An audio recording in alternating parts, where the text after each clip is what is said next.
Sekarang ni ramai yang dengar tentang kalimah Zionis. Tapi tahu tak apa itu gerakan Zionis? Zionism ni berasal daripada kata Zion dalam bahasa Inggeris ataupun Sion dalam bahasa Hebrew atau Latin. Maksud dia bukit, iaitu bukit suci Jerusalem yang merupakan simbol dari konsep teokrasi Yahudi. So Zion ni bukit tinggi suci yang didirikan oleh Nabi Sulaiman, dan Zion juga menurut mereka merupakan gelaran bagi kota Jerusalem sebagai kota rahsia atau kota Allah atau tempat tinggal Yahweh. Dalam kitab perjanjian lama mereka, ni antara bukit dalam wilayah Jerusalem kuno yang dikatakan ibu kota kerajaan Nabi Daud atau King David dulu. Dalam bahasa Hebrew, Sion ni juga bermaksud batu. Maksudnya batu bangunan istana Nabi Sulaiman di kota Al-Quds. Bukit ni sangat simbolik buat Yahudi sebab berdasarkan Taurat mereka, di sinilah mereka akan dibawa oleh Mesiah mereka, dan the Mesiah ini akan memimpin dari bukit ini, iaitu tanah yang dijanjikan atau the Promised Land. Perkataan Zion ni disebutkan sebanyak 152 kali dalam kitab perjanjian lama yang semuanya merujuk kepada kota Jerusalem. Mereka dakwa istilah Zionism ni pernah digunakan bagi merujuk kepada komuniti Yahudi penganut Judaism yang menanti kedatangan the Mesiah mereka. Jadi cerita-cerita sejarah macam ni dijadikan landasan sejarah gerakan Zionism yang kemudiannya berkembang menjadi sebuah gerakan politik bangsa Yahudi untuk kembali atau mendapatkan tanah yang diyakini tempat asal mereka. Dulu mereka memang benar pernah ditindas sama ada daripada sudut sosial, ekonomi, politik, agama, sampai mereka keluar bertaburan di serata dunia. Sampailah mereka dapat kesedaran untuk akhiri penderitaan mereka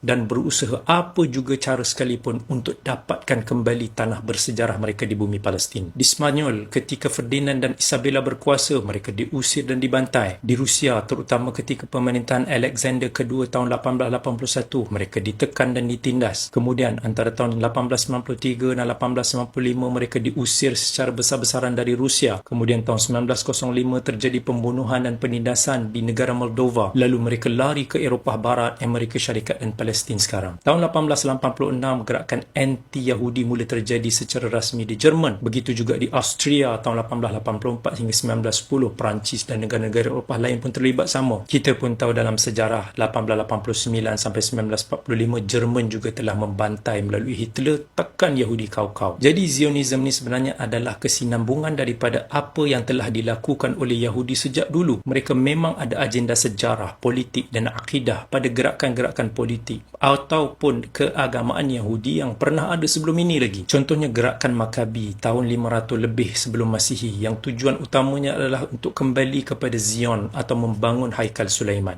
Gerakan Bar Kokhba tahun 100 lebih Masihi yang memberikan semangat kepada diri orang-orang Yahudi dan memerintahkan mereka untuk berkumpul di Palestin dan mendirikan negara Yahudi di sana. Gerakan David Robin tahun 1501 sampai 1532 Masihi, iaitu desakan orang-orang Yahudi untuk kembali mendirikan kerajaan Israel di Palestin. Dan macam-macam lagi gerakan politik Yahudi lainnya semasa mereka hidup secara nomad di pelbagai negara dan belahan dunia. Tujuan utama dari gerakan Zionism pada awal-awal masa dulu adalah untuk menghasut orang-orang Yahudi untuk pulang ke tanah Palestin, mengobarkan semangat untuk membangunkan Haikal Sulaiman dan memberikan impian untuk memiliki tanah atau negara di tanah Palestin. Setidak-tidaknya ada dua doktrin utama yang dikembangkan oleh Israel Yahudi berkaitan dengan gerakan Zionism dan gerakan keagamaan mereka dalam sejarah moden dalam menjajah bumi Palestin, iaitu Israel sebagai bangsa pilihan Tuhan dan tanah yang dijanjikan Tuhan atau janji Tuhan ke atas tanah yang dijanjikan. Dua doktrin ini berasal dari kitab suci mereka, iaitu Taurat dan Talmud, dan telah diformulisasikan kembali dalam kitab protokol Yahudi. Gerakan moden politik Zionism secara serius dicetuskan oleh seorang pemikir dan nasionalis Yahudi, Nathan Birnbaum, dalam satu persidangan antarabangsa Zionis yang pertama dibuat di New York pada tahun 1776, 1 Mei, 2 bulan sebelum deklarasi kemerdekaan US di Philadelphia. Pada tahun 1906 Masihi, Raja Napoleon, Raja Perancis, jemput Dewan Senat Yahudi untuk hasut mereka, sokong dia dan dapatkan bantuan kewangan daripada Yahudi. So Napoleon janji yang dia akan bangunkan kota Jerusalem lama untuk orang Yahudi, dan ini telah mencetuskan atau menyemarakkan semangat dan harapan orang Yahudi untuk kembali ke sana sampai timbul ideologi membangunkan negara mereka di tanah Palestin. Bukan setakat nak mendirikan mendirikan negara, tapi mereka pasang cita-cita yang lebih besar daripada itu, iaitu orang Yahudi memimpin dunia. Terutamanya lepas dicetuskan oleh seorang Yahudi Austria, Theodor Herzl, 1860-1904, seorang figura yang memainkan peranan yang cukup besar dalam mewujudkan Israel pada era Perang Dunia Kedua. Dia yang tulis buku The Jewish State tahun 1896 yang telah cetuskan gagasan negara haram Israel di bumi Palestin. Maka bermulalah istilah gerakan Zionis pada tahun 1895 di Vienna oleh Theodor Herzl ni. Gerakan ni mula-mula secara tak rasmi di Rusia, lepas tu berkembang secara formal dengan organisasi di Romania. Masa ni mereka cuma nak ada negara Yahudi di Argentina atau Ethiopia atau Uganda aja. Lepas tu terus berkembang dengan sokongan Ratu British sampailah mendapat sokongan rapat US. Masa ni mereka dah tamak nak dapatkan tanah Palestin. Jadi usaha pertama mereka melalui surat Theodor Herzl pada tahun 1896 adalah memohon kepada Sultan Abdul Hamid II untuk dapat sebahagian tanah di Palestin dengan imbalan bantuan khas kewangan melalui taikun-taikun besar Yahudi. Sultan Abdul Hamid tolak dan marah. Dalam kata-kata dia yang sangat terkenal, "Jangan lagi membicarakan soal ini.